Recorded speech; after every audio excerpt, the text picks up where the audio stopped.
بسم اللہ الرحمن الرحیم۔ السلام علیکم ناظرین، جیسا کہ آپ لوگ جانتے ہیں ہمارے سلطان صلاح الدین ایوبی سیریز کا آغاز ہو چکا ہے۔ قسط نمبر 1 کے اختتام کے بعد آج قسط نمبر 2 آپ کے لیے پیش خدمت ہے۔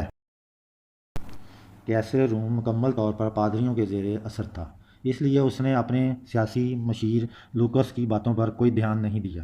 چند سال پہلے بھی ان ہی پادریوں نے اس وقت ہنگامہ آرائی کی تھی جب کیسر کو سرکار دو عالم صلی اللہ علیہ وآلہ وسلم کا نامہ مقدس موصول ہوا تھا، جس میں پیغمبر اسلام صلی اللہ علیہ وآلہ وسلم نے اسے دین حق قبول کرنے کی دعوت دی تھی۔ کیسر روم سرور کونین صلی اللہ علیہ وآلہ وسلم کی دعوت سے متاثر ہو چلا تھا، مگر جب اس نے پادریوں کی جماعت کو غضبناک حالت میں دیکھا تو اسلامی وفد کو اپنے دربار سے اٹھا دیا۔ اللہ کے آخری رسول صلی اللہ علیہ وآلہ وسلم دنیا سے رخصت ہوئے صرف چند سال کا مختصر ترین عرصہ ہوا تھا۔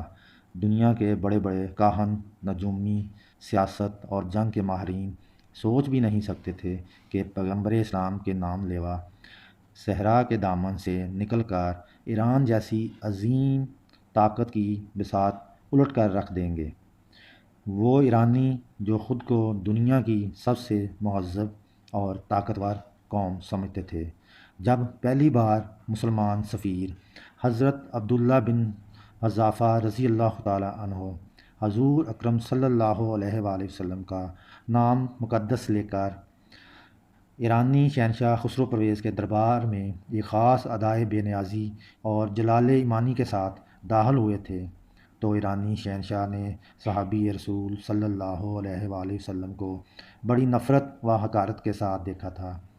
پھر خسرو پرویز نے نامہ رسول صلی اللہ علیہ وآلہ وسلم چاہ کرتے ہوئے پوری عرب قوم کو انتہائی ذلت امیز لہجے میں مخاطب کرتے ہوئے کہا تھا، اے سوس ماہ کا گوشت کھانے والوں اور اے اونٹ کا دودھ پینے والوں۔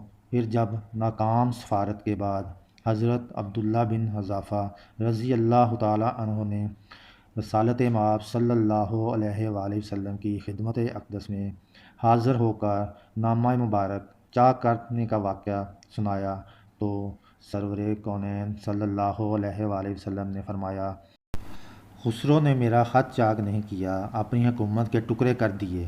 چند روز بعد ہی خسرو پرویز کے بیٹے شیرویہ نے بڑی بے رحمی کے ساتھ اپنے باپ کو قتل کر ڈالا۔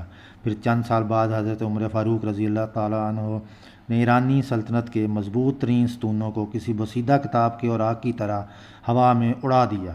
کیسر روم کا وزیر لوکس اس واقعے سے باخبر تھا، اس لیے اس نے بڑے دربار میں مسلمانوں کی فتوحات اور یلغار کے سلسلے میں اپنی خدشات ظاہر کیے تھے۔ لوکس کا شمار اپنے وقت کے ذہین ترین افراد میں ہوتا تھا۔ اس کی جاگنے والی آنکھوں نے نوشتہ دیوار پڑھ لیا تھا کہ اب مسلمانوں کو رومیوں کی حریف طاقت بننے سے کوئی نہیں روک سکتا۔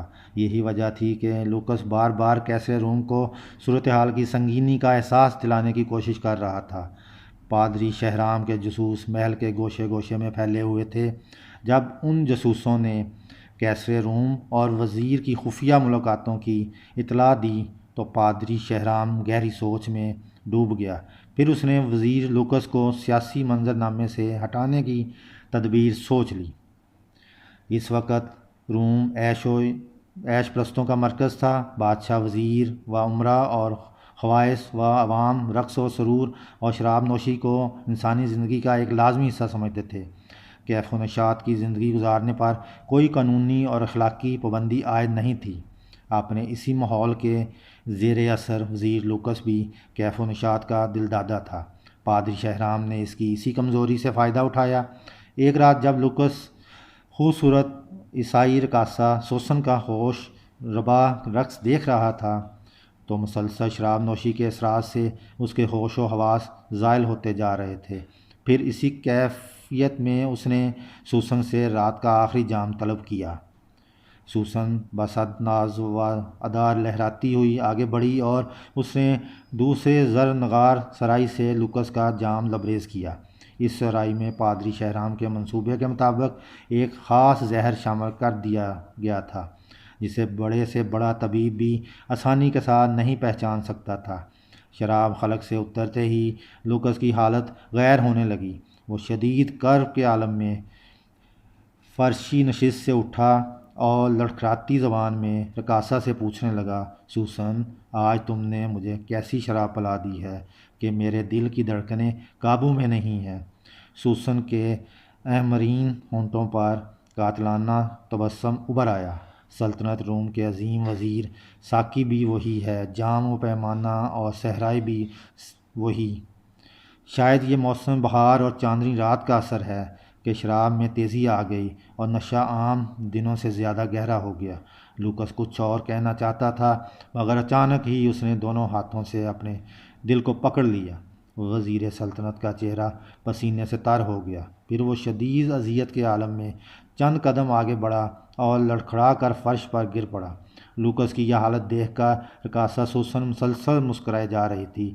وزیر لوکس بڑی مشکل سے اٹھ کر بیٹھا، پھر اس نے پوری طاقت سے چیخ کر کہا، جاہل اور ریاکار پادریوں، تم نے اس شخص کو قتل کر ڈالا جو روم کا دماغ تھا۔ اب تمہیں خدا کے قہر سے کوئی نہیں بچا سکتا۔ یہ کہہ کر لوکس نے ایک بار پھر کھڑے ہونے کی کوشش کی، لیکن وہ اپنے قدموں کا توازن برقرار نہ رکھ سکا اور دوبارہ اونھے منہ قالین پر گر پڑا۔ پھر چند لمحوں بعد اس کی حرکت قلب بند ہو گئی۔ رقاصہ سوسن تیزی سے جھکی۔ اس نے کئی بار لوکس کو آوازیں دیں مگر جب وزیر سلطنت کے جسم کو ہلکی سی بھی جنبش بھی نہیں ہوئی تو اس نے کسی طبیب کی طرح لوکس کی کلائی پر اپنا ہاتھ رکھ دیا۔ وزیر سلطنت کی نبض ڈوب چکی تھی۔ لوکس کے عشرت قدے میں رقصہ سوسن کا تیز قہقہ گونجا، مگر جب یہ گونج ختم ہوئی تو اس کے کانوں میں پادری شہرام کے الفاظ کی صدائے بازگشت ابھرنے لگی، اگر تو نے عیسائیت کے ایک بڑے دشمن لوکس کو مار ڈالا تو مقدس باپ اور بیٹا تجھ سے راضی ہو جائیں گے، تیرے سارے گناہ دھو دیے جائیں گے اور تو پارسا عورتوں کی طرح جنت میں داخل ہو جائے گی۔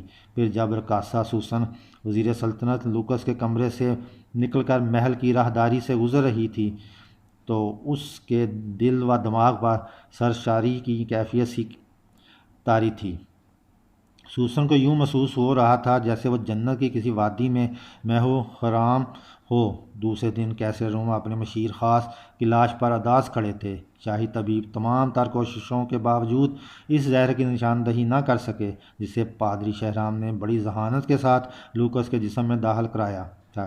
پھر وہی ہوا جس کی پیش گوئی لوکس نے اپنی موت سے پہلے کی تھی۔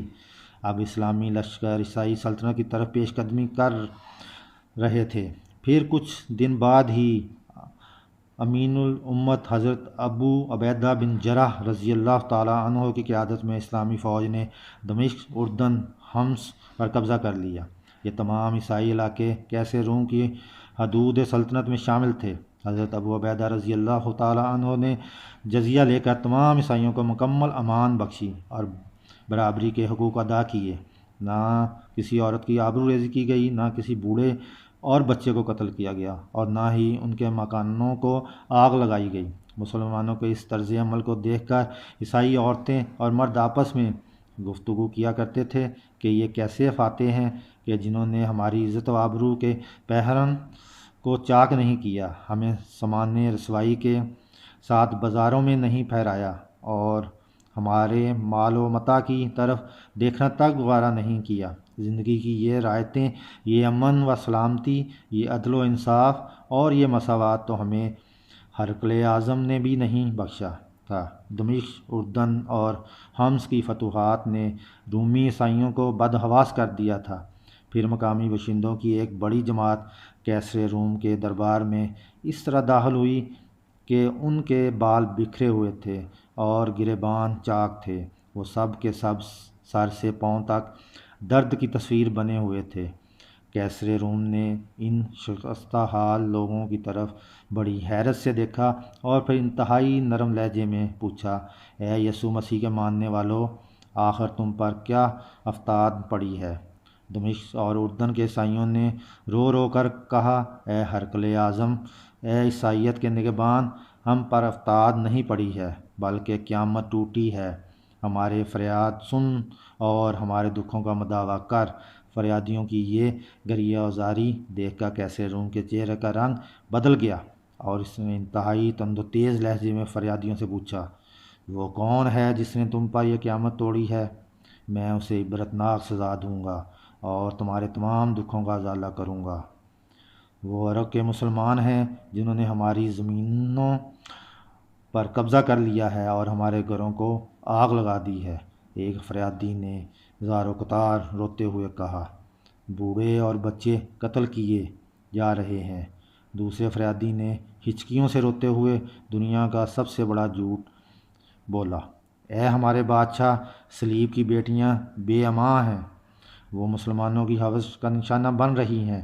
فریادی نے عیسائیوں کی بربادی کا نقشہ کچھ اس طرح کھینچا کہ کیسے روم غضبناک ہو کر اپنے تخت پر کھڑا ہو گیا اور زہر آلود لہجے میں بولا، میں نے سلیب کے بندوں کی فریاد سن لی ہے، تم سے میرا وعدہ ہے کہ اس وقت تک چین سے نہیں بیٹھوں گا جب تک تمہیں تمہاری زمینیں واپس نہیں مل جائیں گی۔ آج سے تم انطاکیہ میں ہمارے مہمان خاص ہو۔ اس وقت انطاکیہ کیسر روم کا دارالحکومت تھا۔ فریادی خوشی خوشی دربار سے چلے گئے۔ مسلمانوں کے سلسلے میں ان کی مکارانہ چال کامیاب ہو گئی تھی۔ کیسر روم رات بھر سکون سے نہیں سو سکا، بار بار اس کی آنکھ کھل جاتی تھی اور نظروں کے سامنے وزیر سلطنت لوکس کا چہرہ ابھر آتا تھا۔ تم سچ کہتے تھے لوکس کہ مسلمانوں کی یلغار ایران کی حدود تک نہیں ٹھہرے گی۔ کیسر روم بڑے حسرت زدہ لہجے میں اپنے مرحوم سیاسی مشیر کو غائبانہ مخاطب کر کے کہتا، کاش تم زندہ ہوتے اور مشورہ دیتے کہ ایسے نازک صورتحال میں مجھے کیا حکمت عملی اختیار کرنی چاہیے۔